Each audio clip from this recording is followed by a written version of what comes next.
आनंद माधव जी जो AICC से हमारे कांगड़ा पार्लियामेंट्री कॉन्स्टिट्यूंसी के लिए मीडियम हैं, कैप्टन परवीन डावर जी और हमारे प्रदेश कांग्रेस कमेटी के बेहतरीन प्रवक्ता एडवोकेट देवेंद्र जी, पुनीत मोदी जी, आप सभी का आज की इस पत्रकार वार्ता में स्वागत है, अभिनंदन। और विशेषकर हमारे जो पत्रकार बंधु धर्मशाला के जो ज़हीन और तेजस्वी पत्रकार हैं, आपका भी आज की इस पत्रकार वार्ता में मैं हार्दिक अभिनंदन करता हूं, स्वागत करता हूं और अनुरोध करूंगा मैडम सुप्रिया जी से कि वो पत्रकार वार्ता को संबोधित। बहुत बहुत धन्यवाद आपका। आप सबको मेरा नमस्कार। और 2 दिन पहले शिमला में थी, आज धर्मशाला में हूँ। आगे भी कई कार्यक्रम लगेंगे। मुझे लगता है देवभूमि में जो चुनाव है वो निर्णायक चुनाव होगा देश के लिए भी और खास तौर से हिमाचल के लिए। ऐसा मैं क्यों कहती हूँ? ऐसा मैं इसलिए कहती हूँ क्योंकि 5 साल से एक सरकार है और 5 साल की सरकार अपना रिपोर्ट कार्ड देखकर आपसे वोट मांगे, उसके बजाय कहा जा रहा है कैंडिडेट पर देखो, कुछ मत देखो, सिंबल पर मोहर लगा दो, सिंबल का बटन दबा दो। ये कौन से लोकतंत्र को मजबूत करने के प्रहरी बने हुए हैं भारतीय जनता पार्टी के नेता? लोकतंत्र का पहला नियम है कि कैंडिडेट देखकर अपनी स्वेच्छा से सारी विवेचना करके, सारा आकलन करके वोट डाला जाए। और प्रधानमंत्री यहां आकर ऐसी बात कहते हैं। खैर, यह अलग बात है कि हार से बौखलाए हुए हैं, आगामी हार से घबराए हुए हैं और जहां पर नड्डा जी नाकाम हो गए, बागियों को खुद ही फोन करने में लगे हुए हैं और उनको पूरे जीवन का वास्ता देकर वापस लेने की बात कर रहे थे। वो वीडियो आप सबने कृपाल परमार जी का देखा होगा, उसके बारे में मैं ज्यादा जिक्र नहीं करना चाहती हूँ। लेकिन 5 साल सरकार में रहने के बाद जब आप आकर अपना रिपोर्ट कार्ड दिखाकर वोट मांगने के बजाय जनता से ये कहते हैं कि कुछ भी मत देखो और एक सिंबल पर वोट दे दो, तो आप बुरी तरह से नाकाम हुए। और आप किसके लिए नाकाम हुए उसके बारे में हम चर्चा कर लेंगे। लेकिन क्योंकि कांग्रेस पार्टी की प्रवक्ता हूं तो पहले अपनी बात कर लेते हैं कि हम इस चुनाव में लेकर क्या आए हैं और क्या उतरे हैं। हमने 10 बड़े वादे किए थे और वही हमारे घोषणा पत्र जो कल रिलीज हुआ उसका मुख्य बिंदु है। हमारे 10 वादे किसानों के लिए हैं, महिलाओं के लिए हैं, युवाओं के लिए हैं, सेना में लोगों के लिए और सबसे ज्यादा इस प्रदेश के सरकारी कर्मचारियों के लिए हैं। 3 लाख से ज्यादा सरकारी कर्मचारी इस प्रदेश के ओल्ड पेंशन स्कीम मांग रहे हैं। और जैसे कि कान में जू नहीं रेंग रही है मोदी सरकार की या भाजपा सरकार की, यहाँ पर ये जबानी जमा खर्च नहीं है। हम चुनावी वादों और दावों की तरह ये नहीं कहते कि 15 लाख आपके अकाउंट में आ जाएगा और 2 करोड़ रोजगार बना देंगे और सबके सिर पर एक पक्का मकान होगा और किसानों की आय दोगुनी हो जाएगी। हम इस तरह की बेवजह की फिजूल जुमलेबाजी नहीं करते हैं। हम लोगों ने ओल्ड पेंशन स्कीम छत्तीसगढ़ में और ओल्ड पेंशन स्कीम राजस्थान में लागू कर दिखाई है और उसकी बदौलत, उसके बलबूते पर हम ये वादा कर रहे हैं हिमाचल में कि यहां पर भी ओल्ड पेंशन स्कीम आएगी। और ओल्ड पेंशन स्कीम क्यों जरूरी है ये मूलतः समझना पड़ेगा। ओल्ड पेंशन स्कीम 3 लाख से ज्यादा सरकारी कर्मचारी, अगर उनको लगता है कि उनकी आय घट रही है और ओल्ड पेंशन स्कीम से उनकी जिंदगी बेहतर होगी, इसलिए ओल्ड पेंशन स्कीम आनी चाहिए। क्योंकि एक तरफ तो आप बुजुर्ग बाप को उसकी पेंशन नहीं दे रहे हो और दूसरे हिमाचल से सबसे ज्यादा लोग पर कैपिटा के हिसाब से इंडियन आर्मी में जाते हैं। हर 10 लाख आर्मी में भर्ती होने वाली 402 हिंदुस्तान में नंबर 1 प्रदेश हिमाचल है। इसके बाद उत्तराखंड आता है, इसके बाद बाकी प्रदेश आते हैं। और यहां पर जो अग्निवीर स्कीम लाकर आप सेना का भी मखौल उड़ा रहे हो, सैनिकों का मखौल उड़ा रहे हो और युवाओं के साथ खिलवाड़ कर रहे हो, 23 साल के युवा को रिटायर करने की बात कर रहे हैं, तो आप बुजुर्ग पिता का पेंशन न्यू पेंशन स्कीम के तहत मार रहे हैं और जवान बेटे का भविष्य अंधकार में डाल रहे हैं आप अग्निवीर कर। और ये दोनों ही चीजें हमें स्वीकार्य नहीं है। और 2024 में जब हमारी सरकार बनेगी तो हम अग्निवीर को निस्तो नाबूद करेंगे। लेकिन ओल्ड पेंशन स्कीम जैसा कि हमारी सरकार ने राजस्थान और छत्तीसगढ़ में किया वो हम तुरंत करेंगे। इसमें मैं और भी आपको बातें बता देना चाहती हूँ, हम लोग इस पे पहले भी बात हुई है।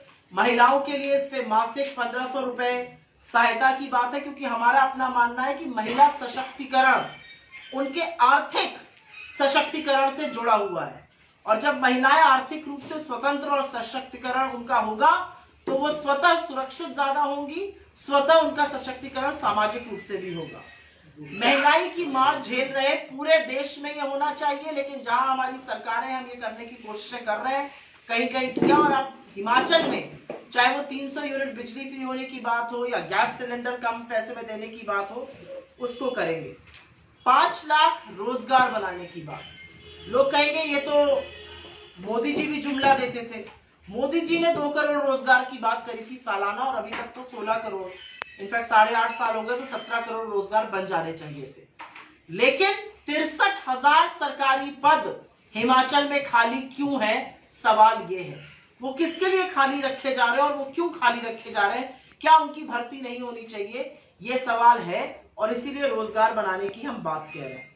स्टार्टअप फंड की बात हुई है, मोबाइल क्लिनिक की बात हुई है, 4000 अंग्रेजी मीडियम स्कूल, 4 अंग्रेजी मीडियम स्कूल हर विधानसभा में खुलेंगे। एक और स्कीम है, और उत्तर भारत जहां से हम सब आते हैं, छुट्टा आवारा पशुओं की समस्या बहुत बड़ी है, और छत्तीसगढ़ की सरकार ने इसका निवारण किया है गोबर खरीदकर। वो गोबर खरीदती है, उससे बायोफ्यूल्स बनाती है, और इससे इंसेंटिव रहता है किसान को कि वो अपने जानवरों को जब उनका दूध आना बंद हो जाता है, जब वो बूढ़े हो जाते हैं, उसको सड़कों पर नहीं छोड़ देती है। इसमें छुट्टा आवारा पशुओं की जो समस्या है वो बहुत हद तक रिजॉल्व हुई है, यहाँ पर भी है, और इस समस्या का निवारण ऐसे करने की बात कर रहे हैं। ये हुई हमारी बातें। लेकिन आज थोड़ी देर पहले भारतीय जनता पार्टी ने भी अपना मैनिफेस्टो लॉन्च किया, और उनके मैनिफेस्टो में बड़ी गजब गजब बातें हैं। उनके मैनिफेस्टो में 8 लाख नौकरियों की बात है। तो सबसे पहला सवाल तो ये होगा कि 8 लाख नौकरियां 5 साल से प्रभु आप सत्ता में थे, 1 ही लाख बना देते। 8 लाख तो चलिए दूर के ढोल सुहाने हैं, बाद में बनेंगे। 1 ही लाख रोजगार बना देते। 5 साल में रोजगार का रिकॉर्ड पहले सामने रखें, उसके बाद 8 लाख का दावा करें। यहां पर आकर अनाउंसमेंट हो रहा है स्कूटी और साइकिल दी जाएगी। हमें इसमें कोई दिक्कत नहीं है, बिल्कुल देनी चाहिए। हमारी लड़कियों को साइकिल देनी चाहिए, हमारी लड़कियों को फ्री में शिक्षा देनी चाहिए, लेकिन ये चीजें कहीं और होंगी तो रेवड़ी कही जाएंगी। आप अमीरों के अशर्फी बांटते रहिए, उस पर सवाल ना पूछा जाए, और जब आप करिएगा तो बड़ा अच्छा है। मुझे लगता है ये दोहरा मापदंड नहीं चल सकता है, और सॉरी टू से त्वादा कुत्ता टॉमी और मेरा कुत्ता कुत्ता नहीं चलेगा। अगर रेवड़ी उत्तर प्रदेश में है और रेवड़ी मध्य प्रदेश में है तो रेवड़ी फिर यहां भी बोली जाएगी। अगर वो अच्छा वहां पर है तो ये भी अच्छा यहां पर है, तो दोहरे मापदंड नहीं चल सकते। और अंततोगत्वा जैसे भारतीय जनता पार्टी के साथ होता है, रिपोर्ट कार्ड दिखाएंगे नहीं, पिछले वादों का कोई आकलन नहीं करेंगे क्या, और उसके बारे में भी अभी मैं नेक्स्ट बात कर रही हूं कि क्या किया क्या नहीं। हिंदू मुसलमान जरूर आ जाएगा, तो वो यूनिफॉर्म सिविल कोड की बात हो या अन्य तमाम बातें हो, जो जिसका कि इस प्रदेश से कोई लेना देना नहीं है। 17 जगह सरकारें आपकी और हैं, 17 जगह करिए ये सब एक्सपेरिमेंट। हिमाचल के चुनाव में ये बात क्यों आ रही है? सवाल इस बात का है, आपने हिमाचल के युवाओं से क्या वादा किया था, उसका क्या हुआ? हिमाचल के सरकारी कर्मचारियों से क्या वादा किया था? हिमाचल के सेब बागानों से क्या वादा किया था? हिमाचल की महिलाओं से क्या वादा किया था? उसके बारे में बात करिए आप, उसके बारे में कोई बात नहीं करेंगे। और अब मैं थोड़ी सी बात कर लेती हूं। स्वर्णिम हिमाचल के लिए भाजपा का एक संकल्प पत्र था, 2017 में स्वर्णिम हिमाचल के लिए रिलीज किया गया था। इसका पहला बिंदु था माफिया राज से सुशासित हिमाचल की ओर। माफिया राज का तो वो खात्मा हुआ कि नए नए माफिया बन गए, खनन माफिया, भर्ती माफिया, इम्तिहान माफिया, ट्रांसफर माफिया। परसों में शिमला में थी, मेरा टॉपिक कुछ और था प्रेस कॉन्फ्रेंस का, और मैंने अखबार में 2 साल की छोटी सी बच्ची के बारे में मनाली में पढ़ा, जिसका बलात्कार करके उसको नहर में फेंक दिया गया था, नाले में, और मैंने उस पर प्रेस वार्ता करी। यहां पर तो संरक्षण रेप के अभियुक्तों को दिया जा रहा है, तो आपने तो दूसरा सेट ऑफ माफिया बना दिया। तो पहले अपने इस वादे के बारे में बताइए कि क्या आपने चुनाव खनन माफिया, शराब माफिया, ट्रांसफर माफिया, भर्ती माफिया, इम्तिहान माफिया, इनके लिए जीता था। यह है स्वर्णिम हिमाचल। मेरा पहला सवाल। मेरा दूसरा सवाल, युवाओं के होंगे सपने साकार। कौन से सपने साकार कर रहे हैं आप? 23 साल की जवान उम्र में अग्निवीर को रिटायर कर देना, अब वो घर बैठे या कहीं पर चपरासी बन के गाड़ियों की चेकिंग करें नीचे से और गेट खोले, इसके लिए आप ये करिएगा।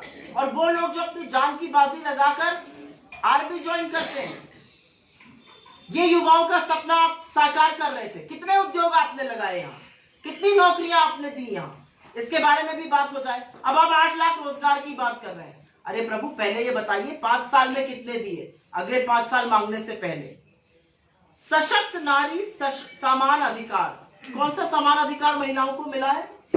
जो महिलाएं 410 का सिलेंडर खरीदकर खाना पकाती थी 2014 में, वो आज 1200 में सिलेंडर खरीद रही है। जो पकौड़ा, आप ही कहते थे पकौड़ा तले रोजगार रहेगा, 70 रुपए का तेल था सरसों का, 220 का हो गया है। आटा 22 का था, 40 का हो गया है। दूध पीने वाला 35 का था, 60 का हो गया। ये महिलाओं का अधिकार की बात आप कर रहे हैं। महिलाओं का अधिकार तो ऐसा किया भारतीय जनता पार्टी ने कि गुड़िया हेल्पलाइन हेल्पलेस बन के खड़ी है। 8500 से ज्यादा शिकायतें हैं जिसका कोई सलूशन, कोई समाधान नहीं हुआ है। तो पहले इस बारे में बात करिए, जो आपका संकल्प पत्र स्वर्णिम हिमाचल का, उसके जवाब दीजिए। खुश कर्मचारी प्रभावी सरकार, 3 लाख सरकारी कर्मचारी त्राहिमाम करके आपसे कह रहे हैं हमें ओल्ड पेंशन स्कीम वापस चाहिए। और शायद उनका हौसला इसलिए ज्यादा बुलंद हो गया है क्योंकि उन्होंने देखा कि कांग्रेस की सरकारों ने छत्तीसगढ़ और राजस्थान में, इनफैक्ट राजस्थान की सरकार में तो पैसा भी अकाउंट में पहुंच गया है। कल लोगों का वीडियो भी चला था हिमाचल की प्रेस वार्ता में। तो उनका हौसला इसलिए बुलंद हुआ कि अगर ऐसा 2 सरकारें कर सकती तो यहां की सरकार क्यों नहीं कर सकती। ये खुशहाल कर्मचारी है। खुशहाल कर्मचारी वो है कि पहले उनका हक आप ओपीएस ना लाने से मांग लीजिए और उनके लड़कों को 23 साल की उम्र में आर्मी से रिटायर कर दीजिए। आर्मी का भी मनोबल तोड़िए, परिवारों का भी मनोबल तोड़िए। जो बीत रहा है वो उन पर और जुट के बीते। और इसमें ऑफकोर्स जो बड़ी बात आपने कही थी, शौर्य के प्रोत्साहन और पूर्व सैनिकों का सत्कार। मैं जरूर जानना चाहती हूं कि पूर्व सैनिकों का जो पुनर्वास होता है वो कितना हुआ हिमाचल में? आपने शौर्य का तो ये सम्मान किया कि अग्निवीरों से आप आर्मी को भरिएगा और कहिएगा लाखों के आवेदन आ गए। ये तो 4 साल की नौकरी है। देश में बेरोजगारी का ये आलम है कि 4 दिन की भी नौकरी होगी तो लाइन लग जाएगी। आप देश को इस कगार पर ले आए हैं कि आपको खुद 86 करोड़ लोगों को फ्री का अनाज बांटना पड़ रहा है, उसके बाद भी लोग आपसे फ्री का अनाज लेने आ रहे हैं। ऐसी ध्वस्त आपने अर्थव्यवस्था कर दी है। जो कहते थे कि प्रधानमंत्री की साख और रुपए का मूल्य एक जैसा और उसमें होड़ लगी है नीचे पहुंचने में, जब रुपया 50-55 पर था, आज वो क्या कहेंगे जब रुपया 83 पर है। प्रतिष्ठा गिरकर कहां टूटकर किस नाले में चली गई है मोदी जी की, ये कौन बताएगा। तो जुमलेबाजी करना एक बात होती है, सरकार चलाना दूसरी बात होती है। और सवाल हम इसलिए उठा रहे हैं क्योंकि सवाल उठाना जरूरी है। ये तथाकथित डबल इंजन की सरकार थी। इस डबल इंजन की सरकार में आखिर हुआ क्या है पिछले 5 सालों में? किया क्या है इन्होंने? अंतरकलह इतनी है कि मोदी जी बेचारे को खुद ही फोन उठा उठा के बागियों से बात करनी पड़ रही है। एक दूसरे की रस्साकशी में बेचारा हिमाचल जो पिस रहा है।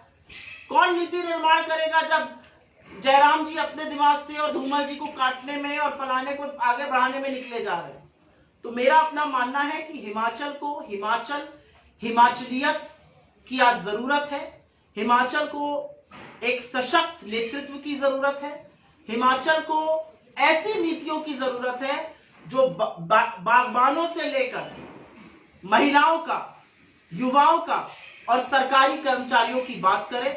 हम आपके सामने आपके माध्यम से यही बात कहने के लिए आए। आपके सवालों का स्वागत है और उसके बाद हमें कुछ रिलीज करना है, तो हम इसके बाद आपके